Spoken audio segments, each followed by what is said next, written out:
Okay, so it turns out hit the wall is an actual phrase that is being used by men. I feel like nobody is talking about how hard it is to be a Nicholas Sparks girl in today's day and age. And I am out here getting a yo, you up text, like the letter U, not even the full spelling of you. Or like, what's your snap? Okay, so as a woman, one thing that I'm very sick and tired of seeing is all of these women giving bad advice, especially to the younger women. Because you know what it is? Misery loves company. But before we go any further, let me share the comment of the day. Shout out to CJ Stedman. He said, "The lie is that women weren't allowed to work before feminism. It wasn't that women weren't allowed to work, it's they didn't have to.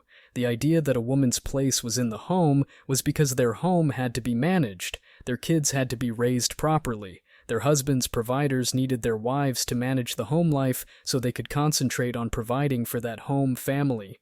Growing up in the 50s and 60s, if my mom had to work outside the home, it's because dad's business took a hit, and mom and kids had to help pull the wagon for a while. When the business got back on track, things went back to normal. When the older kids moved on to work or college, or when they were old enough to not require babying from mom, most women got jobs or became community moms in civic organizations.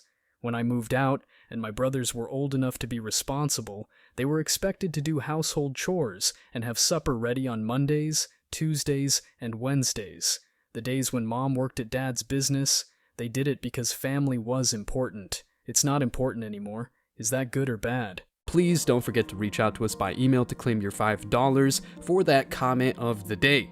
As usual, guys, I'll pick one comment from each video. It may be the funniest, the most liked, or one that touched me, so don't forget to leave a comment and you may be our next winner. Make sure to hit the like and subscribe buttons too, as it helps a lot. And now, back to the video.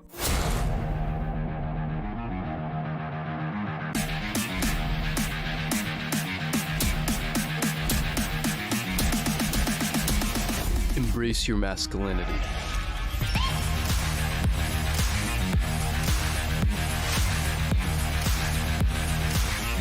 I just want to get this right here. So what you're telling me here is that women are only attractive for a certain period of time. Is that what you're telling me? Right? And then they're all used up and then they're not good anymore. You know? Now I know I heard about these rumors. I knew about the wall. I knew about hitting the wall. And I definitely knew about over 25 you were like used up and used goods, but I didn't know, you know, how are we supposed to know? Because they still want me. Because they still want to use me. Was I supposed to get like an expiration stamp was supposed to pop up on my ass? Or there's all these different scenarios. Like, what if I go into like an old age home and I'm like the hot 75-year-old and everybody's like 90 and they still want me? See all these conditions and stuff? I mean, I gotta know. I'm really confused of like what I'm supposed to know, because I have to start buying cats and you know, scared. So please tell me when, you know, I'll just wait for that stamp on my ass, I guess. Right? Stay safe. Oh, God. That's fucking complex. Isn't it remarkable how some modern women, draped in their self-proclaimed enlightenment, seem absolutely oblivious to the basic tenets of biology and human nature? Her sarcastic retort about the concept of hitting the wall demonstrates a clear disconnect from reality. In the dating arena, women have an advantage in their youth, from late teens to late 20s. This isn't some archaic viewpoint, it's grounded in both societal norms and biological drives. The attention they receive during this prime time is unparalleled, yet as the big three, looms, they begin to witness a shift. The attention dwindles, the suitors become less frequent, and those high-value men? They're now eyeing younger prospects. The tragic irony is that many women let genuinely good men pass them by in their prime years, only to find that those very same men, as they age, turn their eyes to younger, more fertile prospects. Why? Because that's nature's dance. Men, especially those of high value, will naturally gravitate towards women who are in their prime reproductive years, youthful, vibrant, and fertile. This isn't about disparaging the worth of a 30-year-old woman, but rather stating a simple, albeit harsh, fact of life. Men in their prime earning and stability years will often seek women in their early to mid-20s for long-term relationships and starting a family. It's just how nature intended, and no amount of modern-day rhetoric can alter that. It's not a complex riddle, it's the unforgiving nature of biology and societal norms. So, her snide remarks about being pursued by 90-year-olds when she's 70 are laughable at best. Instead of taking a moment of introspection and accepting the realities of the dating world, she resorts to mocking sarcasm. The truth, however, remains unchanged. The wall is real, and it is merciless. Hit the wall is a phrase used by men to describe the age at which a woman is no longer attractive. Okay, so it turns out hit the wall is an actual phrase that is being used by men. That means that women are no longer attractive when they hit this wall. I really implore you to go and watch the rest of that video because she goes on to compare male and female celebrities in magazines and shows that even when they're close to the same age, a woman's photo will show no skin texture, whereas a man's photo will show his skin texture.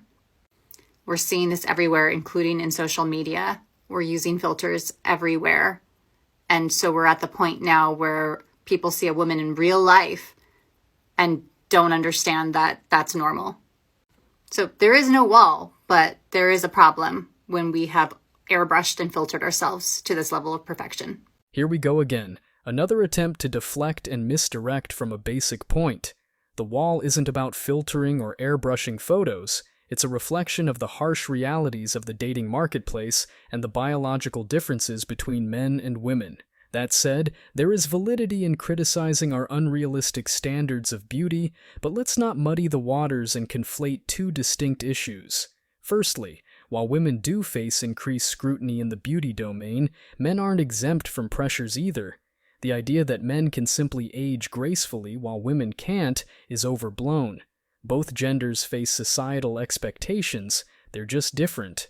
But to outright deny the existence of the wall or its implications is just wishful thinking. The age of social media and its relentless push for perfection has skewed our perceptions of reality. The very standard that many women find oppressive, more often than not, is upheld and perpetuated by women themselves. The irony: I've always found it amusing how women are quick to point fingers at men for creating these so-called beauty standards. Still, when you peek behind the curtain, it's a lot of women shaming, comparing, and undermining other women. It's like a twisted game of who can set the bar higher. From beauty magazines run by female editors pushing the latest impossible beauty trend, to Instagram influencers and their endless parade of filtered selfies and perfect lifestyles, women are often their own worst enemies. And then there's the race to get under the knife, modify this, lift that. Who are they trying to impress? Because if you ask most men, they'd prefer a natural look. I mean, 90% of guys love a woman who's confident in her own skin without a pound of makeup. The sisterhood seems to have a knack for tripping itself up. Instead of lifting each other up, they've created a labyrinth of impossible standards, and then cry foul when they can't meet them. But you see, admitting that would mean taking accountability, and who wants to do that in today's blame-shifting culture? Instead, let's keep the narrative alive that it's all men's fault while secretly competing and cutting down the next woman in line. Makes total sense, right? I feel like nobody is talking about how hard it is to be a Nicholas Sparks girl in today's day and age. Like, I'm 25 and I'm single and I'm a hopeless romantic. And today's day and age is not having it for that. Like, Nicholas Sparks raised me. He raised me to think of like the gentleman, Prince Charming, grand gesture kind of guy. Like, even my dad is still like that. Him and my mom have been married for almost 30 years and he still writes her a love note every morning before he leaves for work. And I am out here getting a, yo, you up text, like the letter U, not even the full spelling of you. Or like, what's your snap? Like, I know people ask for Snapchat. I'm not an idiot, but like, I'm 25. I don't want people to be asking for my Snapchat anymore. I feel like there's bigger problems to discuss if you're still asking for girls' Snapchats at 25. Like, where do the Nicholas Sparks grand gesture gentlemen hang out? Because it can't be here. Wait, time out. I feel like nobody is talking about how hard it is to be a Nicholas Sparks girl in today's day and age. Like, I'm 25 and A Nicholas Sparks girl at 25? Wake up, sweetheart. This isn't Hollywood. Reality is way different, And if you're basing your love life on some teary-eyed paperback, you're in for a shocker. Like, even my dad is still like that. Him and my mom have been married for almost 30 years, and he still writes her a love note every morning before he leaves for work. Here we go again. Comparing today's dating scene with what our parents had is like comparing vinyl records to Spotify. Two different eras, two different vibes. And honestly, if you're basing your relationship standards on what your dad did for your mom, maybe reevaluate your measuring stick. And I am out here getting a, yo, you up text, like the letter U, not even the full spelling of you. Or, like, what's your snap? Boo-hoo! Newsflash. You're accepting that behavior. You set the standards. You get what you allow. If you're answering those you up texts, that's what you're gonna get. So why act surprised? And here's the grand finale. Where are the gentlemen? They're out there. But maybe they're steering clear because they can see through the facade. If you're searching for someone genuine, start by being genuine yourself. Look, this narrative that chivalry is dead because men are different now, that's bogus. Sure, times have changed, but genuine men are still out there. Maybe it's about what you're bringing to the table. You want a love note every morning? Are you worth waking up early for? Are you writing love notes back? Reality check. If you're still chasing some romanticized fiction at 25, waiting for Mr. Perfect while entertaining you-up texts and Snapchat requests, maybe it's time to look in the mirror and ask, am I the problem? This whole rant is draped in victimhood.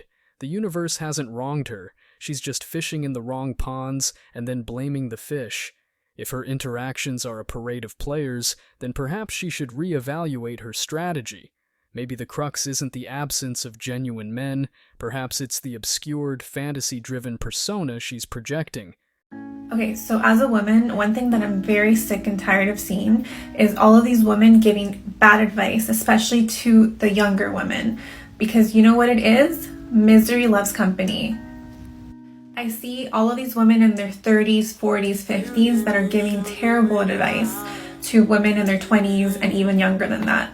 So coming from a woman, I'm going to be honest with you and I'm going to tell you what hitting the wall means. So men value different things than women do. They value beauty, youth, and they value someone that respects themselves. When you start aging, your biological clock is ticking, and that is just a real fact. Going into your 30s, your options are going to be less than when you were in your 20s. And those guys around your age are now looking at the younger women, and you're going to be competing now with the 20-year-olds for the guys that you want. And then now when you're ready to start settling down and possibly start thinking about having kids, those same guys might feel like you're rushing them and they might not want the same things at this point. So then the dating market starts getting stressful, and then now these women are rushing for time because now their biological clock is really ticking and they want to go through the stages. And then a lot of them end up single, a lot of them end up childless because they chose to have fun in their 20s instead of looking for a relationship. And they thought that when the time came that they did want to settle down, that they would still have all the options that they had when they were 20. But then reality hits and a lot of them end up childless and single and not by choice. So don't listen to all of these women that are saying that they're so happy and they're so content with not having children and they didn't want to get married, because the reality is that a lot of them did, most of them did. And by that point, they just didn't have a choice anymore. And so they had to accept that now they are childless and single. So of course they're going to make the best out of it. But what I don't like is that they're preaching to the younger generation that this is the way to go. Because if they could have chosen otherwise, they would have. It's about time someone from within the female community highlighted the barefaced realities instead of peddling fantasies. It's almost ironic, isn't it? While women champion the importance of empowering each other, some are busy leading the younger generation astray. The advice that is often thrown around in the name of feminism or independence can unfortunately be misguided and destructive. The speaker hits the nail on the head. Men and women value different things in relationships, and there's nothing wrong with acknowledging that. Youth and beauty, like it or not, are commodities in the dating world, especially for women. While it might sound archaic, biology doesn't bend to modern societal narratives. The fact is, as women age, the dating pool shrinks. The notion of having fun in your 20s has been overly romanticized. Yes, everyone should live their life to the fullest, but that shouldn't come at the cost of ignoring reality and the future implications of one's choices. Time doesn't stand still, and neither do people's priorities.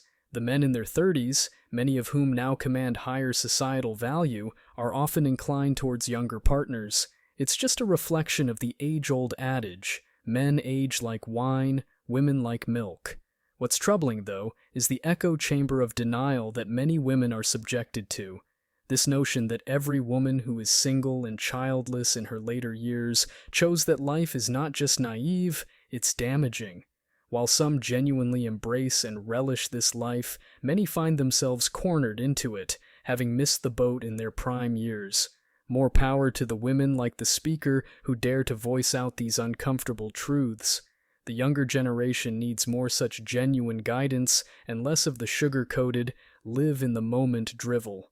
Because at the end of the day, choices have consequences, and it's better to make informed ones. Bucks, thank you so much for watching. If you found value in this video, hit the like and subscribe buttons, ring the notification bell so you don't miss out on future uploads, drop a comment, and share it. See you in the next video, guys. Till next time.